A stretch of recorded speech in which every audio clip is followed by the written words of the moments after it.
Revered Swami Dibbanandaji, the Secretary of Ramakrishna Mission Sharadapit, which is an esteemed seat of higher education.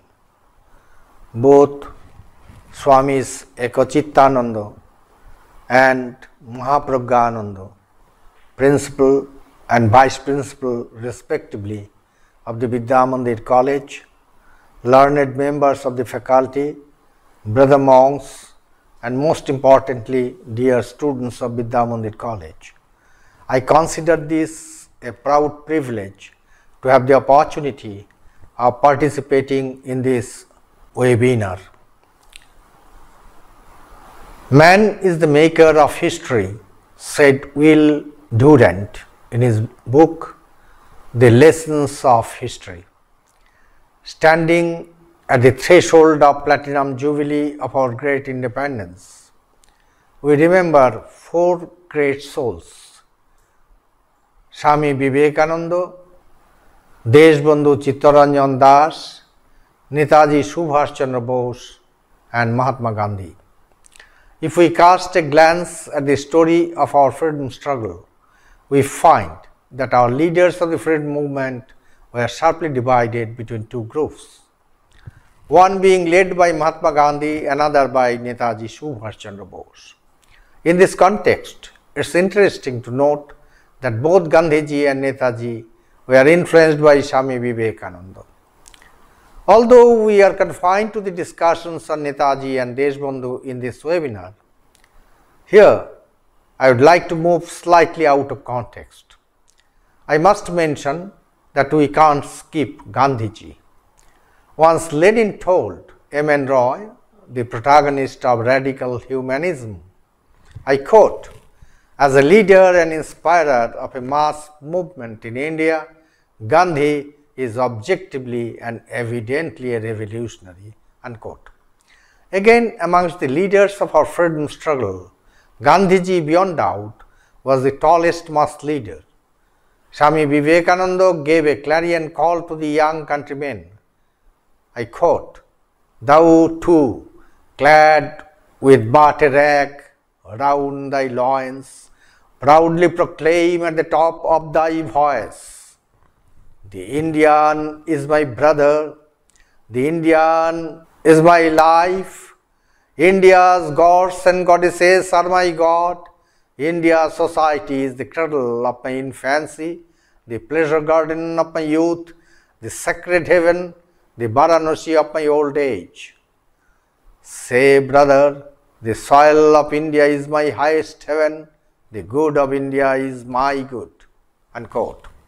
If anybody amongst our leaders really practiced this in spirit and also verbatim, it was Gandhiji and Gandhiji alone.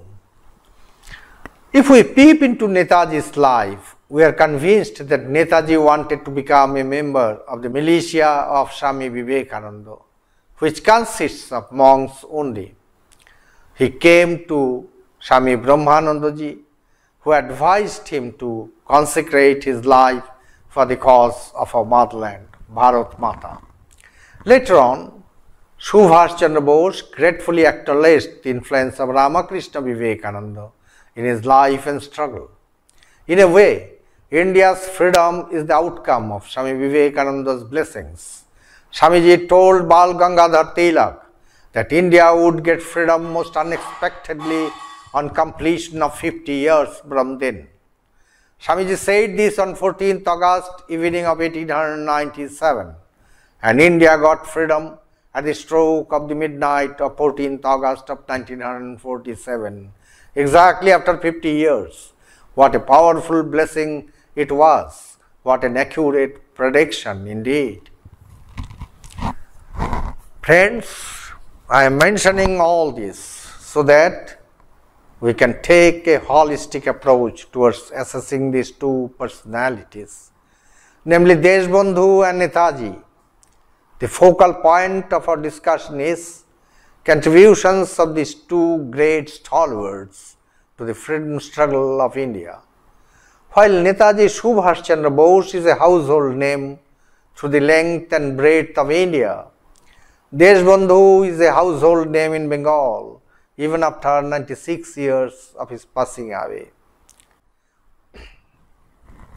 While Netaji was considered a spiritual son of Vivekananda, Deshbandhu was an ardent admirer of Vivekananda. Both apparently were destined to be ICS, but ultimately made great sacrifices for the sake of India's freedom struggle. First, let us talk about Deshbandhu Chittaranjan Das.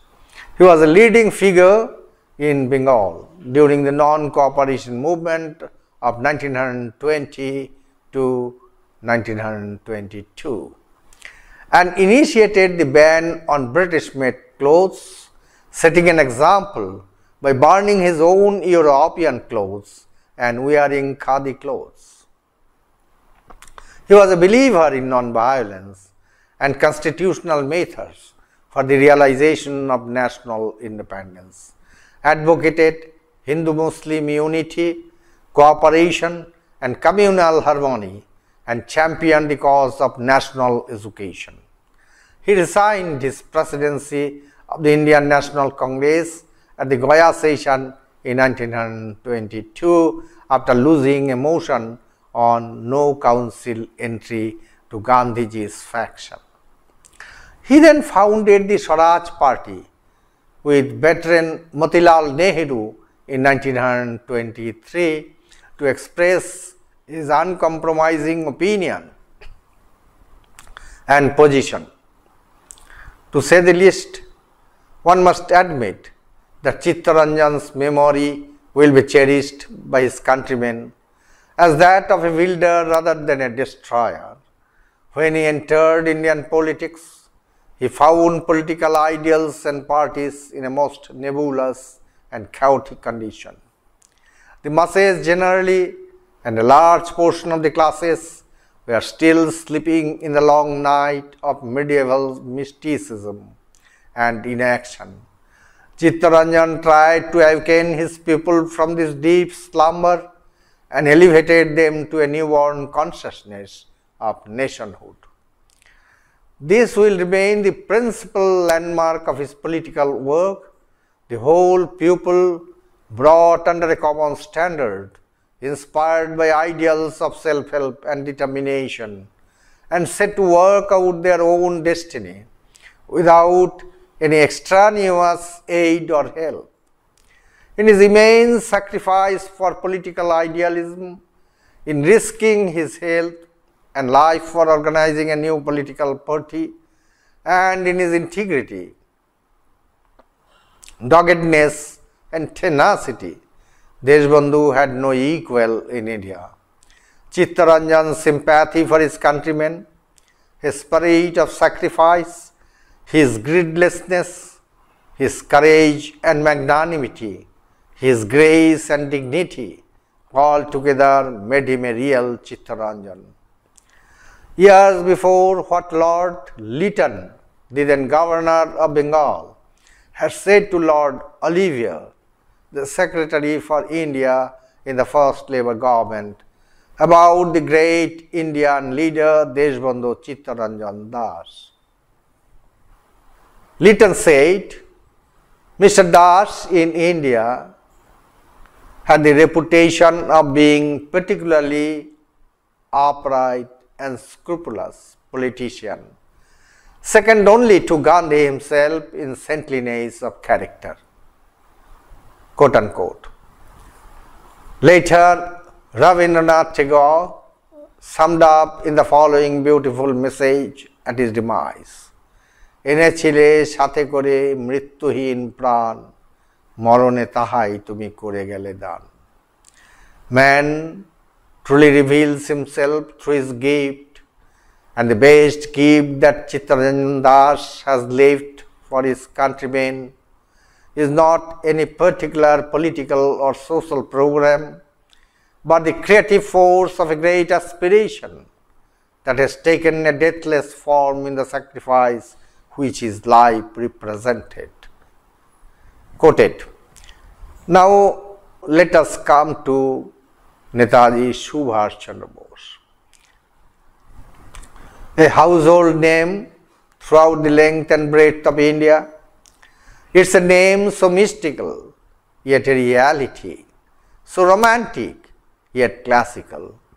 I personally feel, after Swami Vivekananda, Netaji is the name which commands the maximum respect of the Indians, irrespective of caste, creed, community, or complexion in India.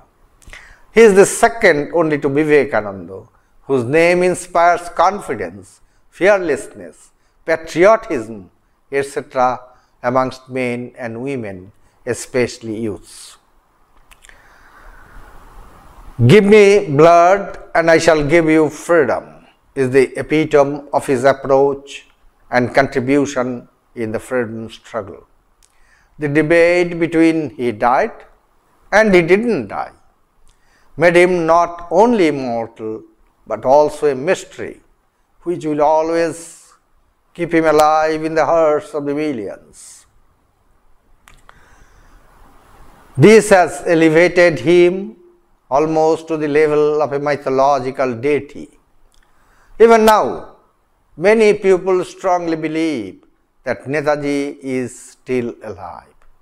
Netaji didn't die. Yes, Netaji lives in the hearts of millions of Indians. Some say that attempts were made to carry out a vilification campaign against Netaji, though he didn't meet with success. Netaji formed INA, Indian National Army. Netaji believed in armed struggle, freedom from shackles of bondage at any cost, democracy and socialism, although he was of the opinion that after independence there should be benevolent dictatorship for 10 years. His love for spirituality can never be overestimated. He strongly believed that India was a land of spirituality. As such, every breath of Indian national life should be backed by spirituality. Netaji believed in secularism, if this word means inclusiveness and harmony of religions. The first 16 years of Subhash Chandra's life were years of violence. In a way, the geopolitical scenario of the contemporary Bengal led him to believe in the perception of assumed confrontation with the British rulers. This conviction resulted in following a militant policy and being an exponent of revolution, while the Congress party officially endorsed non-violence as its policy, and therefore the Congress believed in moderation based on parliamentary and constitutional methods. The imperialistic Britishers used to consider him a traitor, while to the Indians he was a hero. Like Swami Vivekananda, Subhash Chandra Bose also believed in spiritual strength, as has been mentioned already. Awakening of soul is necessary to dispel the darkness of a long night. He believed in the Upanishadic gospel, Uttishtato Jagrato Prapavara Nibodhato. Arise, awake, and stop not till the goal is reached. This is why we find him engaged in discussion regarding spiritual matters, hours after hours with Swamis of Ramakrishna order, or absorbed in deep meditation for hours together, secretly sitting inside the sanctum sanctorium of Ramakrishna temple, be it at Ramakrishna Mission Singapore or Ramakrishna Mission Rangoon. Today, it is sure that Netaji is no more amongst us physically, but his spirit is there everywhere in Bengal, in India. We may remember the famous and favorite slogan, Netaji Amar Rahe, let Netaji remain immortal. Netaji, I strongly feel, is very much present in the scheme of things of Vivekananda. If Vivekananda was theoretical science, Netaji then was certainly applied science. If Vivekananda was condensed India, Netaji was certainly his flag bearer. In fine, Standing at this juncture when our nation is through its 75 years of independence, let us salute the hallowed memory of these two national heroes of our freedom struggle, of our beloved motherland, namely Deshbandhu Chittaranjan Das and Netaji Subhash Chandra Bose. Before I wrap up, I wish the very best to each and every one of the organizing committee and also congratulate them for conducting this webinar. I express my gratitude to Swami Ekachittananda, the principal of the Vidya Mandir College, my grateful regards to Swami Dibbanandaji, who is the secretary of the governing body of this college, for having invited me to inaugurate this two-day international webinar. I gladly do so. I also congratulate the speakers who, I am sure, will make every one of us rich through their learned deliberations. Jai Hind, Jai Netaji, Jai Deshbandhu. Thank you so very much.